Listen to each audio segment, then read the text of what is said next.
Pitäisi treenata selkää, mutta kotoa ei löydy leuvototankoa tai voimistelurenkaita, joilla näitä harjoitteita voisi tehdä. Tämä on aika yleinen tilanne monelle meistä.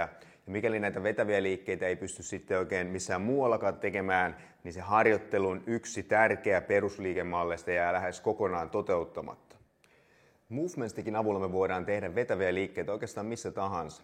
Tämä ei vaadi mitään kiinnityksiä seiniin tai kattoon, jotenka sä tarvitset vaan tämän tyhjän tilan, jolloin sä pystyt tekemään jatkossa sun vetävät liikkeet yhtä lailla siellä kotona, työreissulla, lomalla, missä tahansa.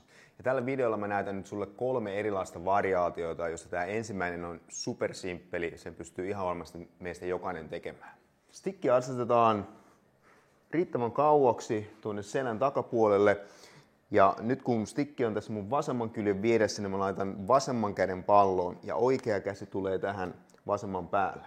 Ja nyt kun mä lähden täältä ikään kuin vähän polvista joustaen laskeutuun alas, siinä vaiheessa kun kädet suoristuu, teen tämän vetävän liikkeen. Eli tää on ikään kuin 2 kädellä tehty soutuliike.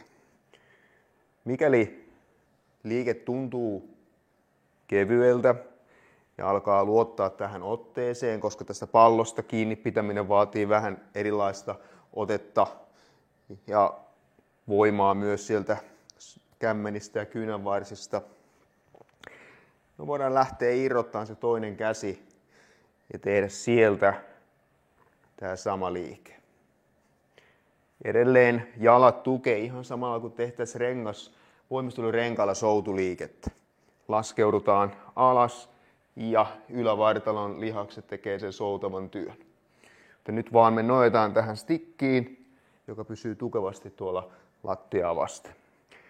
Jos mä haluaisin lähteä lisäämään vähän kiertoa, voisin päästä tämän vapaan käden tänne alas ja ehkä lisätä vähän kiertoa tänne yläasentoon.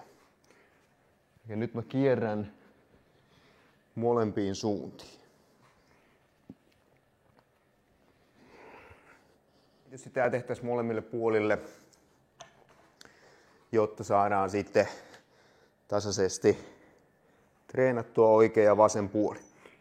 Ja henkilökohtaisesti mä suosittelen tätä kiertoversiota, koska näin me saadaan se äärimmäisen tärkeä rotaatioliike myös näihin vetäviin liikkeisiin. Tässä toisessa soutuliikkeessä me laitetaan jalat tämmöiseen ikään kuin askelkyykköasentoon ja mä laitan stikin tänne vasemman jalan puolelle. Ja mä otan sen puoleisella kädellä pallosta kiinni. Nyt toinen käsi saa tulla taas tuohon tueksi ja mä lähden täältä tekemään nytten, tämä laskeutuu vähän niin kuin tuonne sivulle. Ajattelen vähän niin kuin viedään tuota korvaa tuonne lattialaavan pallon suuntaan. Tulee pieni kierto vartalosta ja sitten mä ennen kaikkea tällä kädellä teen sen soudun. Mutta tämä toinen käsi avustaa. Ja tämäkin voi tuntua alkuun todella kevyeltä. Jalat kannattelee antaa tukea, jolloin tämänkin pystyy suurella todennäköisyydellä kaikki tekemään, koska jos tuntuu alkuun vähän liian haastavalta, niin teet vaan pienemmällä liikkeellä. Ja sitten kun alkaa tottua, ote pitää, niin vapautetaan tämä toinen käsi ja lähdetään hakemaan yhdellä kädellä. Tämä sama soutu. Tulee kivasti tätä kiertoa ja nyt mä voin vielä lisätä tällä vapaalla kädellä kiertoliikettä molempiin ala-asentoon ja yläasentoon. Tämä 3. variaatio on hieman haastavampi versio näistä vetävistä liikkeistä ja tässä yhdistyy nyt loistavalla tavalla sekä se ylävartalon rotaatioliike että alaraajojen kierto. Koska nyt te jalat vaihtaa tässä asentoa, niin sinne alaraajoihin ja lantion alueelle tulee kivalla tapaa sitä relatiivista liikettä, joita se tämmöiset rotaatioliikkeet saa aikaiseksi. Katsotaan, miltä tämä liike näyttää. Tämä lähtee samasta asennosta kuin se ihan ensimmäinen versio, mutta nyt kun mä lähden laskeutumaan alas, niin mä käännän jalat ikään kuin poispäin täältä pallosta kiinni pitävästä kädestä. Eli mä laskeudun tämmöiseen asentoon. Kun mä tuun ylös, mä käännän jalat toisinpäin.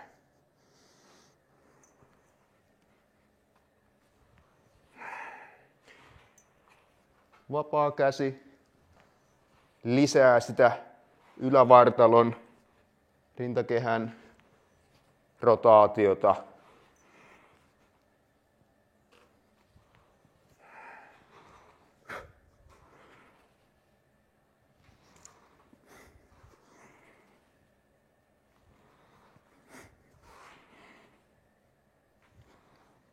Tässä 3 loistavaa esimerkkiä siitä, miten me voidaan yhdellä välineellä tehdä hyvin kokonaisvaltaisia harjoitteita, mukaan lukee vetävät liikkeet. Ja Movementikin lisähyöty on se, että me saadaan purettua se stikki osiin, jolloin jatkossa, kun me lähdetään reissulle, me voidaan ottaa se meidän kotisali mukaan, jolloin ne harjoitukset ei jää tekemättä sen takia, että meillä ei ole siihen mahdollisuutta. Ei muuta kuin pistä oma stikki tilaukseen ja suosittelen, että hankit yhden meidän valmennuksista, koska se, että sulla on valmiit ohjeet, joiden avulla voit sitten aloittaa harjoittelun, niin se helpottaa varsinkin sitä alkuvaihetta ja sieltä sä saat sitten myös lisää niitä ideoita. Siellä on satoja liikkeitä niille, jotka kaipaa vähän enemmän haastetta ja toisaalta sitten taas hyvin simppeleillä jutuilla päästään liikkeelle. Elikkä tehdään siitä aloittamisesta maailman helpoin asia. Tartutaan keppiin ja aletaan liikkua.